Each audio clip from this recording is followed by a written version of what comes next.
মুসলিম বিশ্ব বলতে কিছু আছে নাকি? আরে ভাই, মুসলিম বিশ্ব বলতে কিছু আছে নাকি? নাই। ওআইসি, ও আইসি, ও আইসি, একটার পর একটা মুসলমান ধ্বংস করে দিচ্ছে ওনারা। আইসি কয়দিন পর পর দেখে ওরা পিকনিক করে, ওই আরব শেখদের পেট্রো ডলার আছে, খরচ করে আর জুব ব্যাগটা এদিকে মারে মাইরে আল্লাহ আল্লাহ করে তারা পিকনিক করে মজার মজার খানা খাইয়া জায়গা। একটা মুসলমানকে বাঁচাইতে পারছে? একটা রাষ্ট্র বাঁচাইতে পারছে? আপনি যে বললেন মুসলিম বিশ্ব, কিসের মুসলিম বিশ্ব? আল্লাহ রাসূল হাদিসে মুসলিম মুমিনদের যে সংজ্ঞা দিয়েছেন, একটা দেহের ন্যায়। মুমিন একটা দেহের ন্যায়, এক দেহ আঘাত লাগলে আরেক দেহ ব্যথা অনুভব করে। ওটা আছে? ওটা নাই। তাদের মুসলিম বিশ্ব বলতে নাই এখন। এরা হচ্ছে খণ্ড বিখণ্ড হয়ে যাওয়া বিভিন্ন জাতি রাষ্ট্রে, এটাকে বলে নেশন স্টেট। এটা টুকরো টুকরো হয়ে যাওয়া একটা বিশৃঙ্খল জনশক্তি। এদের সংবিধান আলাদা, এদের রাষ্ট্র আলাদা, এদের পার্লামেন্ট সিস্টেম আলাদা। এরা কেউ আমেরিকার সঙ্গে চুক্তি করে, কেউ রাশিয়ার সঙ্গে চুক্তি করে, কেউ চীনের সাথে চুক্তি করে। এরা সমস্যা হলে পরে মক্কা মদিনায় যায় না, এরা যায় হচ্ছে জাতিসংঘে। জাতিসংঘ কি মুসলমানদের? নো, ওদের। আপনি যে বললেন যে ইরানে হামলা হলে কি হবে? হামলা হলে গোড়ার ডিম হবে। গোড়ার ডিম কি হবে? ইরান ধ্বংস হয়ে যেতে পারে। বর্তমান যে সরকার, এই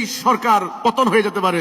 মোল্লাতান্ত্রিক সরকার, অর্থাৎ এই যে খামেনিদের গভর্নমেন্ট, ওরা যেটা বলে মোল্লাতান্ত্রিক সরকার, ওইটা আউট হয়ে ওরা আবার নিয়ে লালন পালন করছে কিন্তু একজনকে, ওই পাহলবিদের ওই উত্তরসূরি রেজা শাহ পাহলবি বা তার সন্তানদেরকে।